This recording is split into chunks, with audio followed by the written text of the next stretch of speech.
सबसे पहले प्रदीप जी आपके साथ शुरू करना चाहेंगे।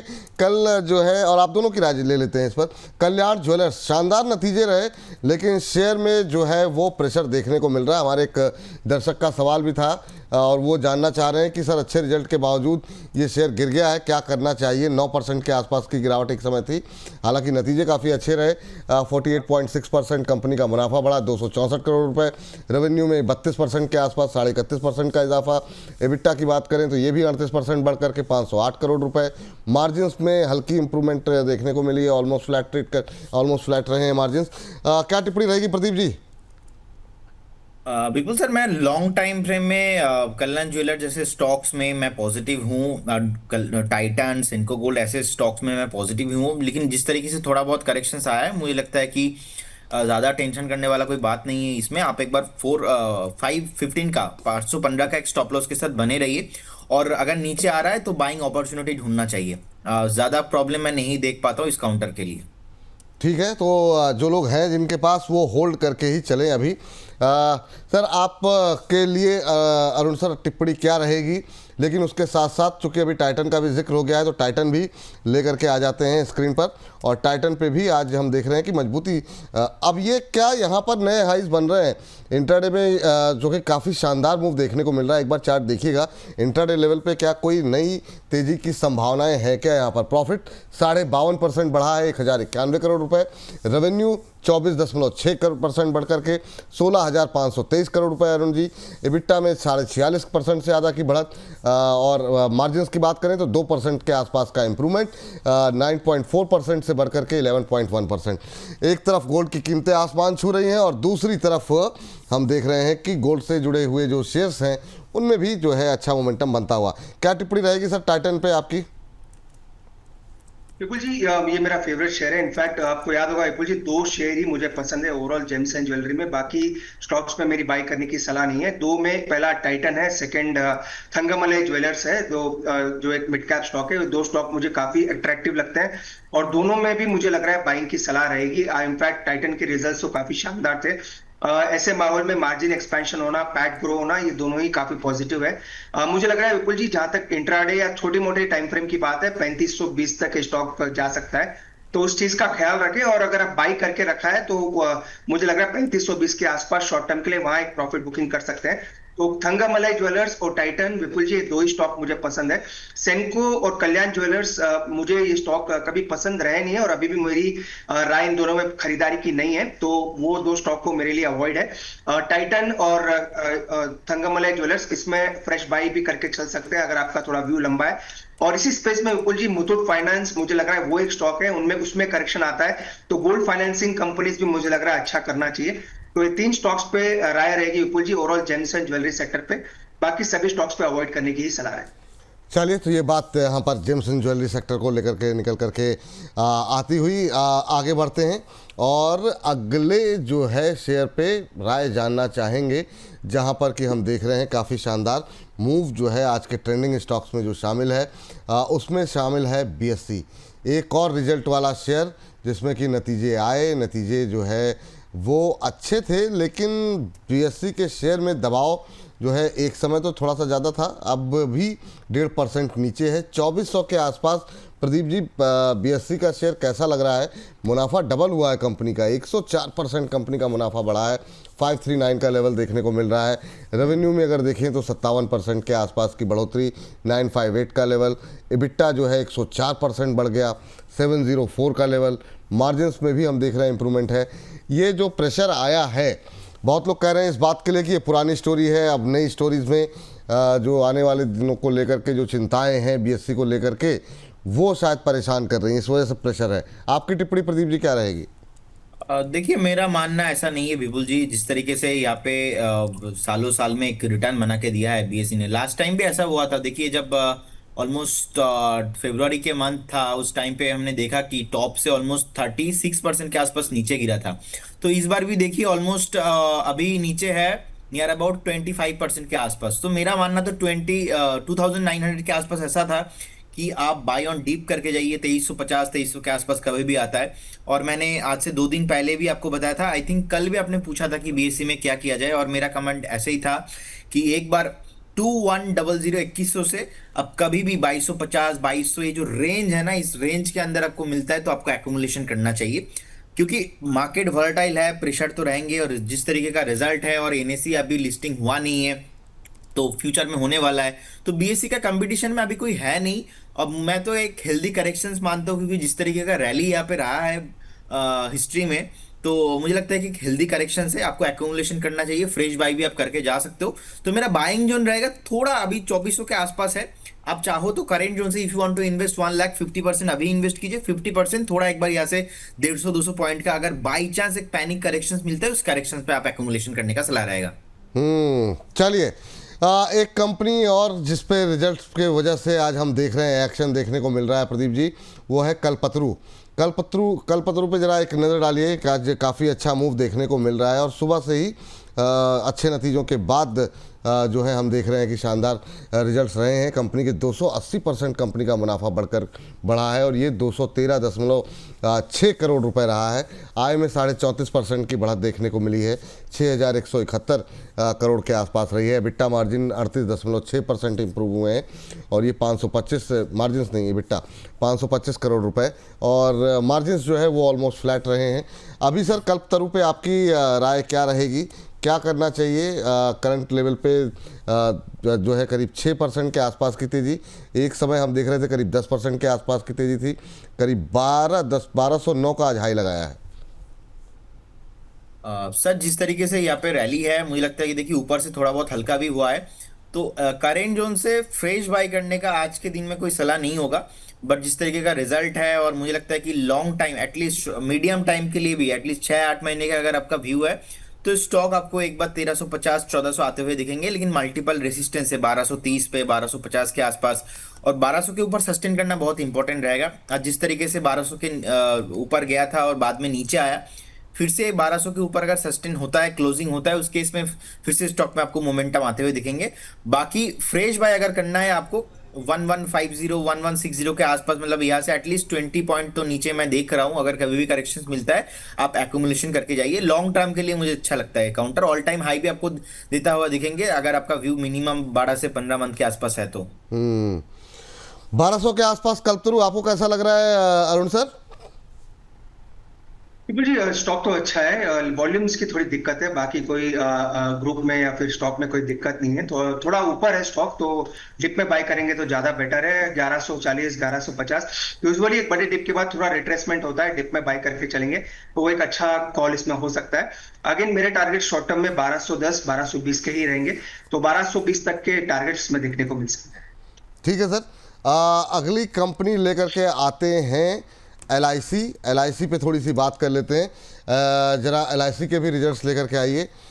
LIC के मतलब शेयर धारकों के लिए अच्छी खबर, अच्छे नतीजे रहे हैं, और अच्छे नतीजों के बाद शेयर पे जो है अच्छी चाल भी आज आती हुई दिखाई दे रही है। अगर देखिए ज़रा स्क्रीन पर, यहाँ पर जो NBP है वो करीब 5% के आसपास की बढ़त रहा है बढ़त देखने को मिली है, 60,262 करोड़ रुपए रहा है।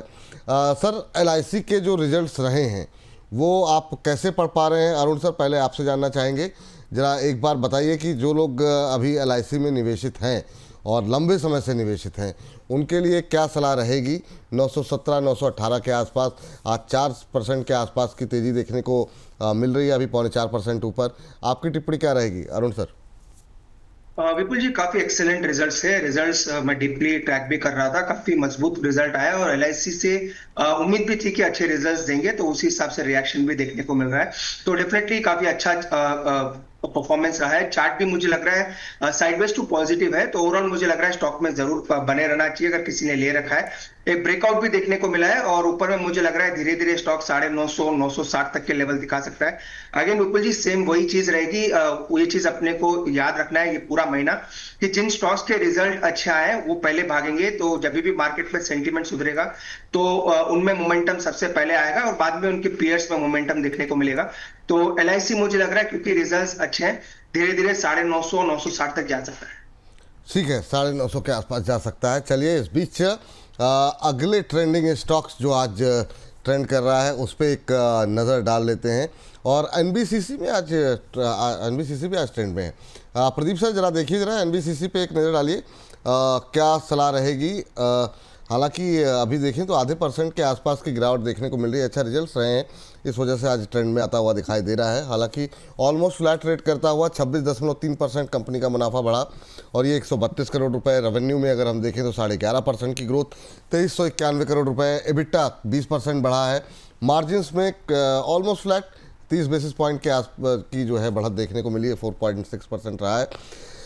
क्या करें सर, लोअर लेवल से रिकवरी तो आ रही है, थोड़ी थोड़ी कोशिश तो कर रहा है, अभी क्या करना चाहिए एनबीसीसी में?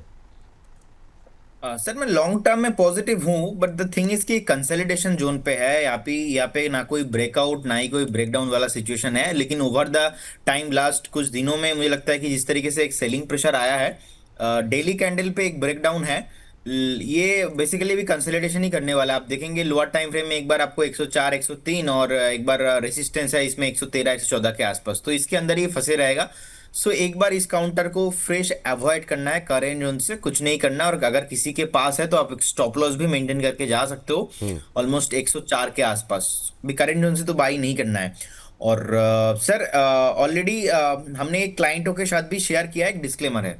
ठीक सर, चलिए तो ये बात एनबीसीसी को लेकर निकल के आ रही है। अब जरा उस शेयर को लेके आते हैं जो पिछले 3 दिन से लगातार ट्रेंड में बना हुआ है, जिसकी वजह से हम लोगों को काफ़ी गालियां भी खानी पड़ रही हैं। उस पर आप दोनों की राय जानना चाहेंगे, ताकि जब भी लोग ट्रोल करें तो उस तीनों को एक साथ करें, किसी एक को ना पकड़ें, है ना। तो एक एक करके अरुण सर आपसे शुरू करना चाहेंगे, और नाम सबको पता ही है, एनएसडीएल लेकर के आते भर भर के सवाल आए हैं, ज़्यादातर लोग खरीदना चाह रहे हैं। अजय जी का सवाल मेरी स्क्रीन पर सामने दिखाई दे रहा है, कह रहे हैं प्रदीप सर, अरुण सर, अभी एनएसडीएल खरीदा सकते हैं क्या, प्लीज़ सजेस्ट। कुछ लोग कह रहे हैं एवरेज करना चाह रहे हैं, कुछ लोग कह रहे हैं आईपीओ में लिया था अभी बेचा नहीं है, बाकी लोग गालियां दे रहे हैं कि आपके कहने पर बेचा था। तो कोई बात नहीं, लेकिन अभी जिनके पास है या जो लोग खरीदना चाह रहे हैं, क्या सर मतलब और कितना भागेगा? मतलब 20% का कल अपर सर्किट, 12% का, मतलब अगर ये मतलब ऐसा ना हो कि लोग ऊपर जाके फंसेंगे तो नहीं, वो भी एक डर रहता है। अरुण सर आपकी राय क्या रहेगी, अभी क्या करना चाहिए फ्रेश बाई के लिए भी और जिनके पास है उनके लिए भी, और जो लोग अभी खरीदना चाह रहे हैं, एवरेज करना चाह रहे हैं, उनके लिए भी? विपुल जी, पहले तो कभी एग्जिट की सलाह इसमें दी नहीं है। जब से ये तो एक डिस्क्लेमर है ही है, तो आज तक कभी एग्जिट की सलाह नहीं दी है, चाहे किसी भी प्लेटफॉर्म पे विपुल जी। तो क्योंकि सब्सक्राइब की सलाह थी, लॉन्ग टर्म होल्डिंग की भी सलाह थी, और तभी तो बच गए सर आप, तभी तो आप बचे हुए हैं, बाकी लोगों को सुनना पड़ रहा है। जी सर। विपुल जी, क्लियर रहा है, क्लियरली मैंने आपको कल भी कहा था, हाँ। जो भी मार्केट पार्टिसिपेंट्स हैं, इनमें सेलिंग की सलाह नहीं है बिल्कुल भी, चाहे कितनी भी नेगेटिविटी आ जाए। ये स्टॉक ऐसे रहेंगे विपुल जी, लाइफ टाइम वाले स्टॉक है, अनटिल अनलेस कोई रेगुलेशन से चेंज हो जाए, वो एक हमारे हाथ में नहीं है। आपने क्वेश्चन पूछा था विपुल जी बीएससी के रिजल्ट्स के बारे में, तो उसमें भी एक छोटी टिप्पणी है। बीएससी का रिजल्ट काफी स्ट्रॉन्ग आया था, पर आज इसी वजह से गिरा है क्योंकि जो वीकली एक्सपायरी की जो बात हो रही है, अगर वो बंद हो जाती है, वहां पे कुछ होता है, देन एक रेवेन्यू पे बड़ा हिट बीएससी जैसे स्टॉक पे आ सकता है। फिलहाल सेबी चेयरमैन ने ऐसा कुछ अटकलें थी, उसको खारिज किया है, तो उसकी वजह से बीएससी का स्टॉक थोड़ा ठीक ठाक कर रहा है। पर वो एक तलवार हमेशा से मार्केट इंटरमीडिएट्स पर रहेगी, खासकर बीएससी, एंजल वन जैसे स्टॉक जहां से मेजर ऑफ द रेवेन्यू आता है। सेकंड विपुल जी, एनएसडीएल पे बिल्कुल एग्जिट की सलाह नहीं है। खरीदारी अगर करते हैं तो कल भी मैंने कहा कि लंबा व्यू रखिए, छोटे मोटे मूव के लिए खरीदारी ना करें। 6 महीने का भी मिनिमम व्यू रखते हैं तो मुझे लग रहा है एक्सीलेंट इसमें रिटर्न्स आपको आ सकते हैं। विपुल जी, सीडीएसएल के लिए भी काफी लोगों ने, जब सीडीएसएल लिस्ट हुआ था, जब काफी रन आ चुका था, तभी भी काफी लोग यही कह रहे थे कि स्टॉक चल चुका है, वहां से रिटर्न नहीं देगा, पर इस स्टॉक ने हमेशा से रिटर्न दिया है और हर गिरावट पे इसमें बाइंग भी देखने को मिली है। तो एनएसडीएल पे विपुल जी अभी भी एग्जिट की सलाह नहीं है। अगेन मेरा व्यू वही है, 1 या 2 दिन के लिए मेरा व्यू नहीं है, क्योंकि 1-2 दिन का व्यू देना इसीलिए मुझे लग रहा है थोड़ा इम्पॉसिबल है, क्योंकि चार्ट बने नहीं है। पर अगर मीडियम टर्म व्यू है, मिनिमम 6 मंथ्स का भी व्यू है, तो मैंने एग्जिट की सलाह पहले भी नहीं दी थी और अभी भी नहीं। चलिए ठीक है, ये बात है यहाँ पर। लेकिन सर एक चीज़ बताइए, मैं प्रदीप सर के पास आऊँ, उसके लिए जो है आपसे जानना चाहेंगे कि मतलब मान लीजिए 6 महीने, 8 महीने, साल भर में एक होता है 15% का रिटर्न मिलेगा, 20% का, 30% का, 40% का, लेकिन जब 30-40%, 50% का रिटर्न एक मुश्त आ जाए, तो फिर थोड़ा सा डर नहीं लगता सर कि मतलब और 6 महीने में आप क्या टारगेट क्या दे रहे हैं सर आप? ठीक विपुल जी, आपने सही कहा। 40-50% अगर रिटर्न आ जाता है तो वो काफी अच्छा रिटर्न है। अगेन वो इन्वेस्टर्स के ऊपर डिपेंड है। मेरा व्यू की मैं बात कर रहा हूँ विपुल जी, मुझे लग रहा है ये काफी अच्छा करेगा। और विपुल जी, और एक चीज है, ये अनलिस्टेड मार्केट में 1200-1300 तक भी ये स्टॉक बिका था। मुझे जितना मैं ट्रैक करता हूँ अनलिस्टेड मार्केट को, और जिनके पास अनलिस्टेड में पड़े हैं वो 6 महीने बेच नहीं सकते हैं, ये रूल है। अगर आपके पास अनलिस्टेड शेयर्स में आपके डीमैट अकाउंट में शेयर है तो 6 मंथ्स का लॉक इन होता है। तो मुझे लग रहा है अनलिस्टेड शेयर के प्राइसेस के आसपास तो ये आ ही चुका है ऑलमोस्ट, और थोड़ी बहुत तेजी उसमें भी आ सकती है। पर जैसे जैसे मार्केट बढ़ेगा विपुल जी, अभी भी काफी लोग मार्केट में कम पार्टिसिपेंट्स है। अभी काफी लोगों ने कम भी कर दिया है रिसेंटली मार्केट के गिरावट के बाद। पर जैसे ही वॉल्यूम्स वापस बढ़ेंगे और जैसे जैसे कैश सेगमेंट में वॉल्यूम्स बढ़ेंगे और लोग ज्यादा से ज्यादा मार्केट में आएंगे, इन सभी के आपको री रेटिंग देखने को मिलेगी। तो मुझे लग रहा है जिनके पास जिन्होंने अनलिस्टेड में बाई करके रखा है, जिन्होंने आईपीओ में भी ले रखा है, जिनके अलॉटमेंट में आया है, अगर medium term long term view रखते हैं तो अच्छा पैसा बनेगा। अगेन टारगेट देना थोड़ा थोड़ा मुश्किल है विपुल जी, पर मेरी एग्जिट की सलाह स्टॉक में नहीं है। अभी एग्जिट की सलाह नहीं, ठीक है। इसीलिए मैंने 2-3 बार अलग अलग तरीके से पूछ लिया, ताकि मतलब बाद में जब लोग सवाल पूछे तो उनके पास थोड़ा सा वो रहे। प्रदीप सर, NSDL लगातार ट्रेंड में, तीसरा दिन है कि ये ट्रेंड में चल रहा है लिस्टिंग के बाद से ही। लेकिन कई सारे ऐसे शेयरों पे हमने देखा कि बहुत अच्छे मूव देखने के बाद, जैसे उनमें से ओला में ऐसा रहा, हालांकि ओला से कंपैरिजन मैं नहीं कर रहा हूँ, कि बहुत शानदार मूव देखने को मिले।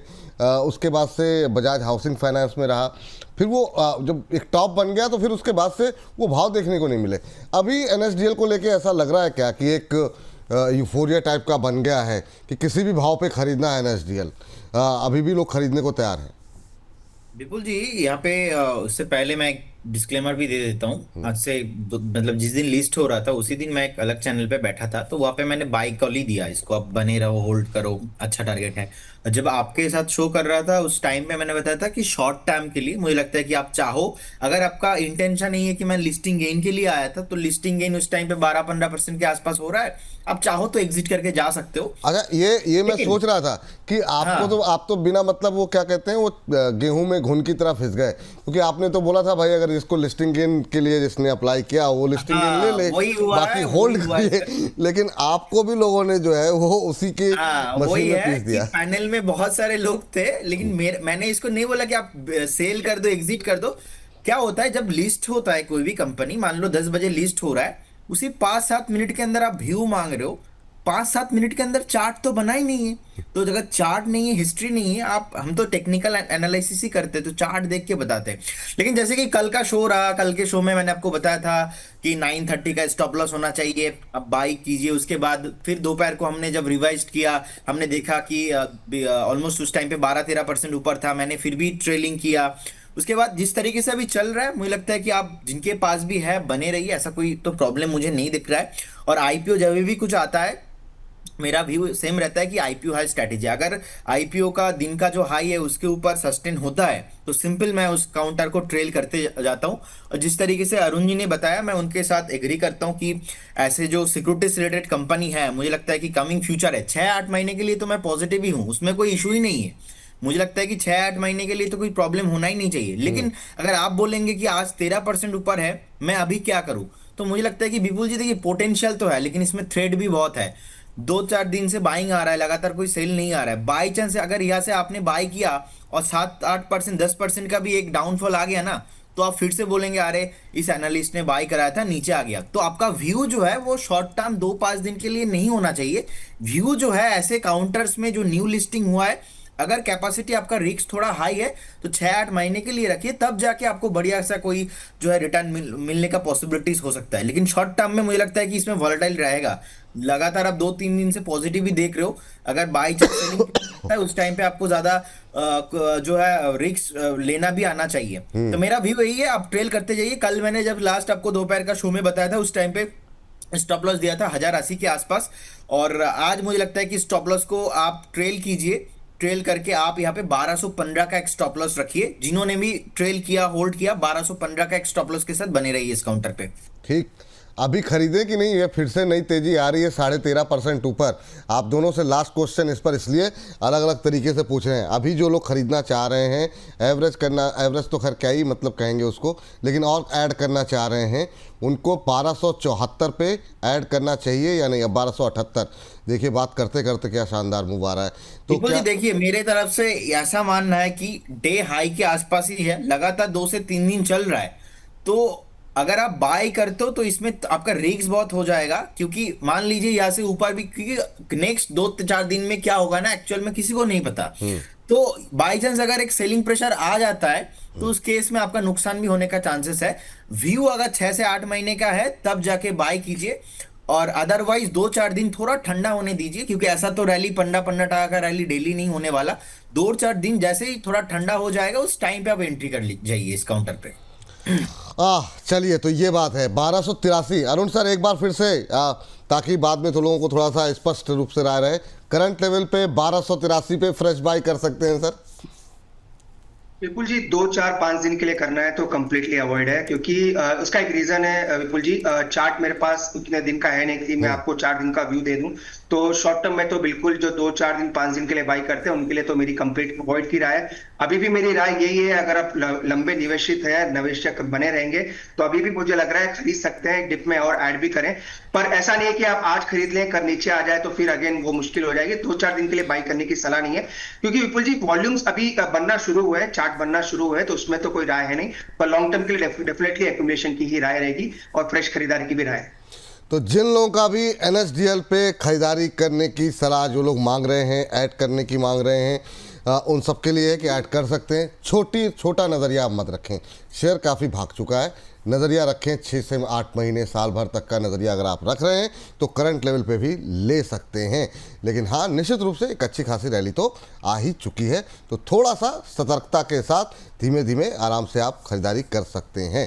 तो चलिए इस बीच जो है अगली टिप्पणी अगले शेयर पे लेकर के आते हैं।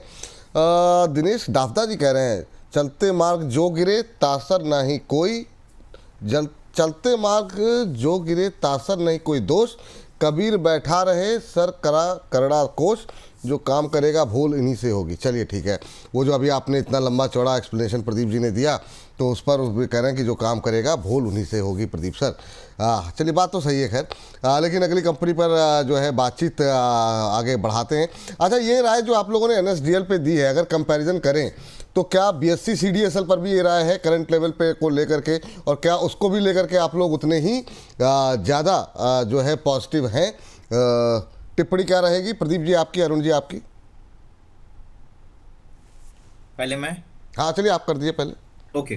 देखिए BSE में जैसे कि सर आपको मैंने बताया, मैं कंफर्टेबल रहूंगा करेंट जोन से एक्यूमुलेशन करने के लिए। If you want to invest 1 lakh, 50% current zone से, 50% मैं 150-200 पॉइंट नीचे से मैं एक बार छोड़ के जाऊंगा। 150-200 पॉइंट नीचे से मुझे एक्यूमुलेशन करना है, बट डेफिनेटली BSE तो पोर्टफोलियो में रखना ही है। बाकी CDSL मुझे लगता है कि रिसेंटली जो टॉप बिल्ड हुआ था CDSL का, टॉप होने के बाद अब देखिए एक अच्छा खासा बाउंस बैक मिला, बाद में फिर से टॉप बना के नीचे आया। तो 1560 1570 के आसपास मुझे अच्छा लगता है। करेंट जोन से भी बाय करने का सलाह रहेगा। इस केस में एक स्टॉप लॉस आपको मेंटेन करके जाना है। स्टॉप लॉस रहेगा 1420 के आसपास, तो 1420 के आसपास एक स्टॉप लॉस मेंटेन कीजिए, बने रहिए। एक फ्रेश बाई भी आप करके जा सकते हो। इस केस में मेरा टारगेट होगा 1800 के आसपास। उसके बाद ऑल टाइम भी हाई आपको आते हुए दिखेंगे। ये सेगमेंट जब चलता है ना, एक साथ चलता है, तो सेलिंग प्रेशर आ रहा है, मार्केट भी ठीक ठाक नहीं है, तो मुझे लगता है कि व्यू भी अगर बनाना चाहिए तो 6 से 8 महीने का तो प्लान मिनिमम होना चाहिए। और जितना कम प्राइस में आप ले पाएंगे उतना ही आपके लिए अच्छा है। क्या होता है, सम टाइम हम महंगा खरीदते हैं क्योंकि बेस बनने के बाद सम टाइम ऐसे जो स्टॉक्स होता है CDSL BSE, तो मुझे लगता है कि दोनों स्टॉक्स में आपका पोजीशन होना चाहिए। लेकिन ये जो इतना अच्छा क्वालिटी वाला स्टॉक जिसका पैड 10 साल का, और BSE देखिए 150 साल कंप्लीट हुआ है 9 जुलाई को ही, आज से अब 1 महीना पहले ही। तो मुझे लगता है कि ऐसे स्टॉक्स तो आपका पोर्टफोलियो में होना चाहिए। तो महंगा खरीदने से अच्छा है थोड़ा बहुत सस्ते के लिए आप वेट करो। तो BSE और CDSL दोनों तो मेरे तरफ से हाँ है। दोनों को हाँ है। अरुण सर आप बताइए जरा इस पे फटाफट क्या करें, मतलब क्या अगर हम एनएसडीएल से तुलना करें, छोड़ दीजिए इस बात को उस ग्रुप की है कि नहीं है, इसकी तुलना हो सकती है बीएससी से या एमसीएक्स से, नहीं, अगर हम सिर्फ शेयर की बात करें तो क्या बीएससी और सीडीएसएल में जो गिरावट आई है, क्या एनएसडीएल के मुकाबले ज़्यादा अच्छे हैं या ख़राब हैं? बीएससी को लेकर के जो आपने वीकली एक्सपायरी की बात कही, उन चिंताओं को भी अगर हम समेट लें तो क्या बीएससी अच्छा लग रहा है अभी करंट भाव पर?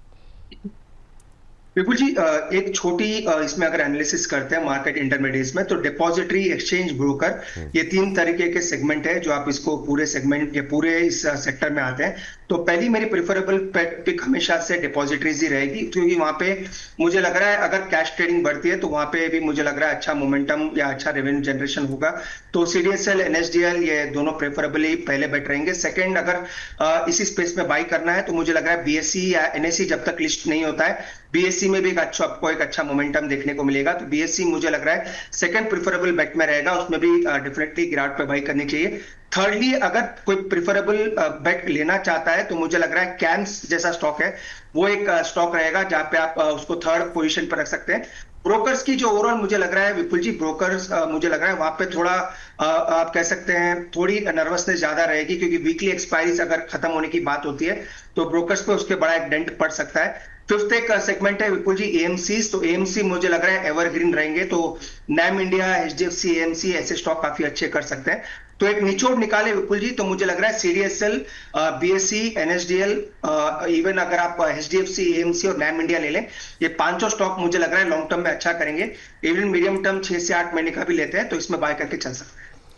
ओह चलिए, तो ये बात यहाँ पर निकल करके आती हुई, ये सेगमेंट थोड़ा सा हमारा लंबा रहा लेकिन काफ़ी फ्रूटफुल रहा। जिस तरीके की स्थितियाँ, परिस्थितियाँ, लोगों का जिस तरीके का प्रतिक्रियाएं देखने को मिली हैं, मुझे लगा थोड़ा सा ज़्यादा समय यहाँ पर देना जो है वो बेहतर रहेगा। एक दो शेयर छूट गए हैं तो फटाफट जरा एक एक टिप्पणी आप सब लोगों से ले लेते हैं। एक है एचपीसीएल। सर, अभी की सिचुएशन में जो दुनिया भर में चल रहा है उसमें क्या करना चाहिए, खासतौर से एचपीसीएल, बीपीसीएल, आईओसी पे आप दोनों की टिप्पणी छोटी छोटी। प्रदीप सर, ओएमसी अच्छी लग रही है आपको? अभी क्या क्या राय रहेगी ओएमसी को लेकर के? देखिए, बीपीसीएल, पहले मैं आईओसी के बारे में बता देता हूँ। 140 के आसपास है, तो मुझे लगता है कि एक बार स्टॉक आपको, जैसे कि मैंने कल भी बताया था, लास्ट एक दो हफ्ते से बता रहा हूँ, एक बार स्टॉक मुझे लगता है कि 134 135 तक मैक्सिमम आ सकता है, लेकिन I don't think so much 125 के नीचे जाएगा, ऐसा मैं ज़्यादा नहीं देख पा रहा हूँ। तो मैं शॉर्ट टाइम में मुझे लगता है कि वॉलेटिलिटी रहने वाला है, लेकिन अगर मैं नेक्स्ट थोड़ा मीडियम टर्म की भी मैं बात करूंगा, मैं उसमें पॉजिटिव हूँ। और सेकंड, मैं एक बार बीपीसीएल देख रहा हूँ, 316 के आसपास है, तो मुझे लगता है कि शॉर्ट टाइम पे बेस बना है ऑलमोस्ट 296 295 के आसपास। सो मुझे लगता है कि ये स्टॉक्स कभी भी अगर आपको 305 307 के आसपास आता है, आपको एक्यूमुलेशन नहीं करना चाहिए। और लास्ट टाइम का भी सपोर्ट ऑलमोस्ट है 300 के आसपास, एक स्ट्रॉन्ग सपोर्ट के तौर पे काम करने वाला है। तो ज़्यादा गिरावट सर मैं यहाँ पे भी नहीं देखता हूँ। तो शॉर्ट टाइम में मुझे लगता है कि ओएमसी स्टॉक्स में थोड़ा बहुत वॉलेटिलिटी रहेगा, कंसोलिडेशन अभी थोड़ा बाकी है, लेकिन नेक्स्ट थोड़ा मीडियम टर्म का बात बोलूंगा तो वहाँ पे मैं पॉजिटिव ही हूँ। हाँ चलिए, ठीक ठीक ठीक। अरुण सर? बिल्कुल जी, अगर मेरा भी बाय ऑन डिप्स की ही सलाह है। आईओसी, जैसा कि प्रदीप जी ने कहा, 135 एक अच्छा सपोर्ट है, वहां पे मिलता है, तो मुझे लग रहा है वो एक लेवल रहेगा जहां पे आपको बाई करना चाहिए। हिंद पेट्रो भी मुझे लग रहा है 390 के आसपास वीकली सपोर्ट है, तो वो दो उस सपोर्ट के आसपास आता है तो इसको एक्यूमुलेट कर सकते हैं। क्रूड में काफी गिरावट आई है जी, लास्ट 4 दिन से देखें तो लगातार क्रूड में काफी अच्छी गिरावट आई है। और ये भी बात चल रही है, अगर रशियन ऑयल मार्केट में आता है, अगर सैंक्शंस जो अगर सीजफायर हो जाता है तो क्रूड में और गिरावट आएगी। वो दिखना पड़ेगा कैसा क्या पैन आउट होता है, पर मुझे लग रहा है आईओसी और एचपीसीएल ये दो डिप में बाई करके चल सकते हैं।